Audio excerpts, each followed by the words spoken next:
Life in China is not expensive. Most Chinese people think that when you are black and you're in China, you're from America. Because as an African, you cannot fly to China, you don't have that money. The fact that sometimes, when you get into a bus or a metro, you sit and then someone stands up. Yeah, what do you hate about China? You have like 你的头发是真的吗？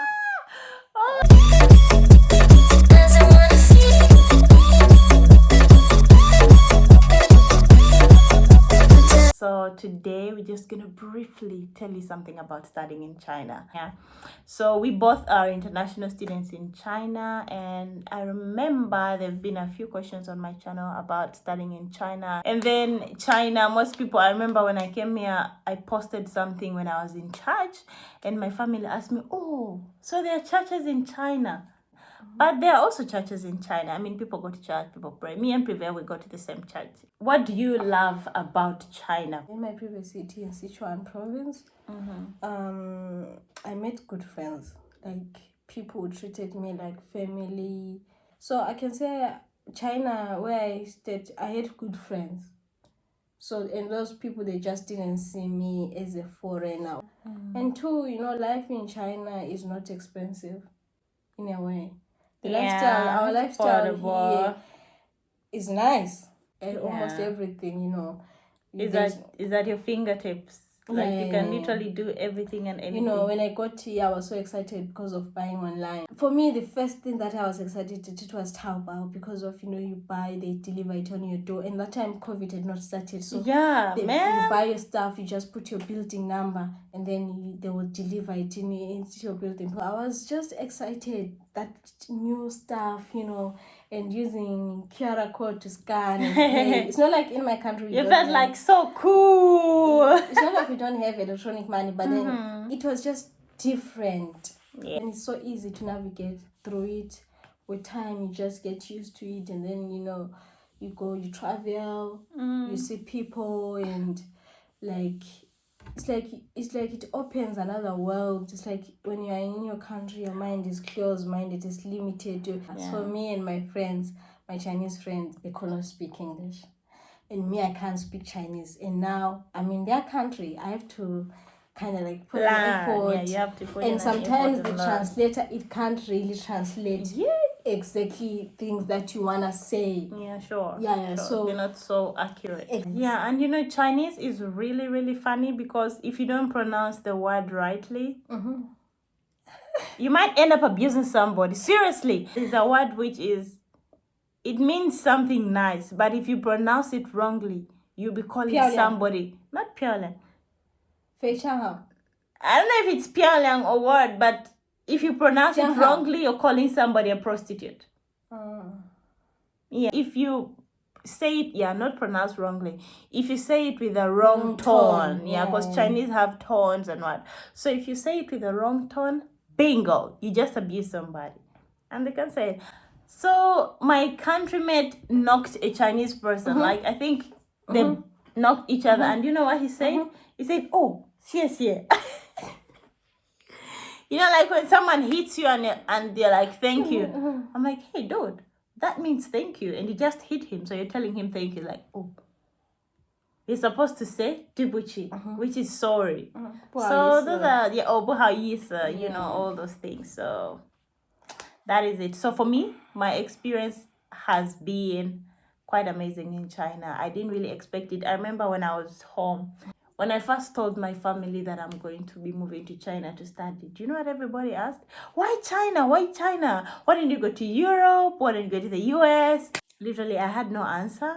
I really had no answer that time. But I think, and China has been the first country where I've lived for a very long time outside my home country, So I've met, like, being an international student comes with so many things, like, the accent challenges, and then also meeting people from different parts of the world, people with different mannerisms, and you just have to embrace them the way they are. Like, you learn to live with people the way they are, and you accept them the way they are. So I think if you plan to come to study in China, one word from me is you can still come to study in China. The laws are getting better. It's not like before since the COVID happened. I'm just going to share only 3 challenges.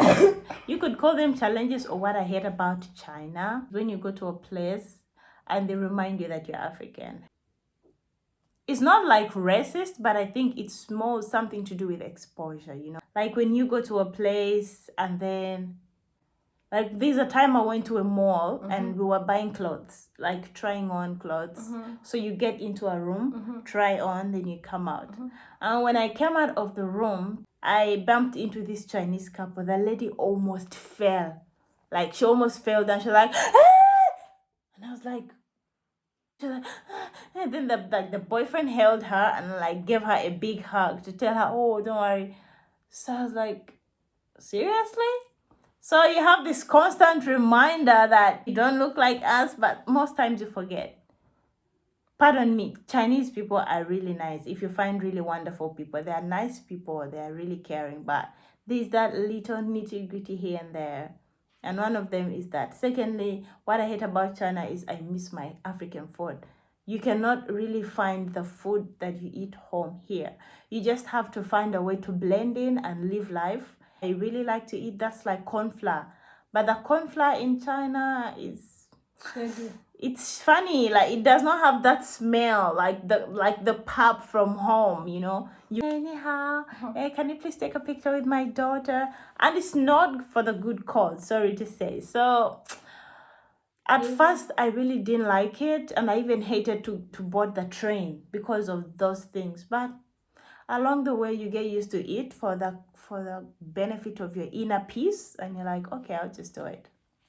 Well, what do you hate about China? You have like Needed tofa. She sent them oh my god, I forgot.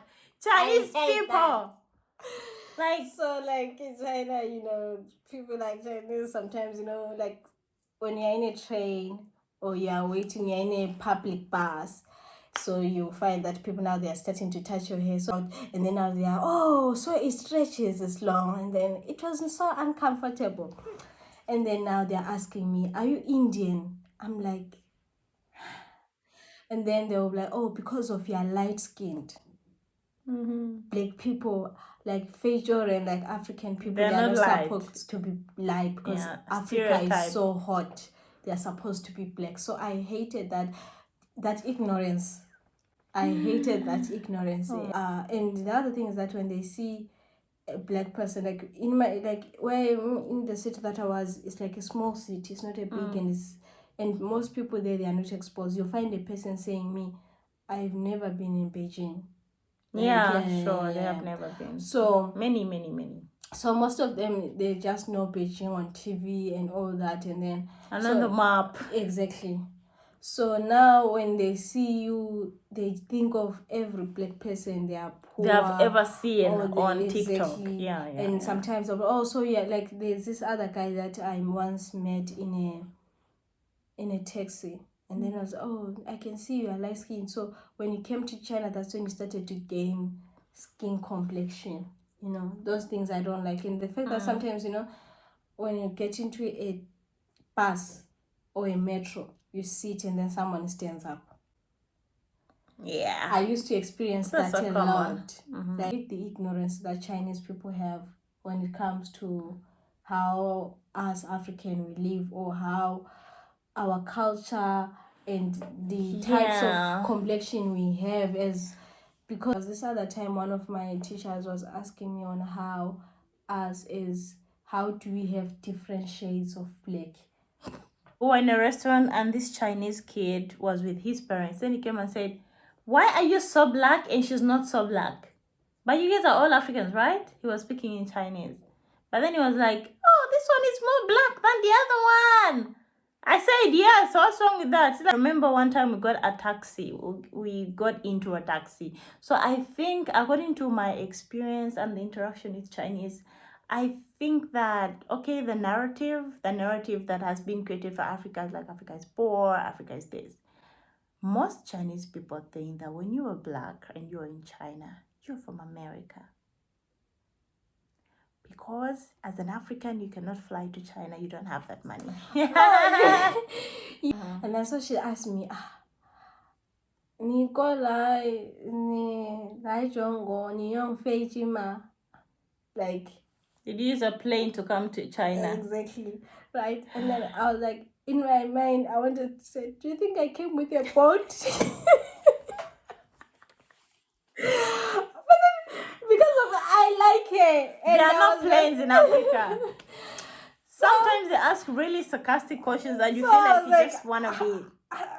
And then I responded, No, I came swimming. I was like, I came swimming in the ocean to Asia. and then I was like, no, I came with a flight. I told as students you can't work.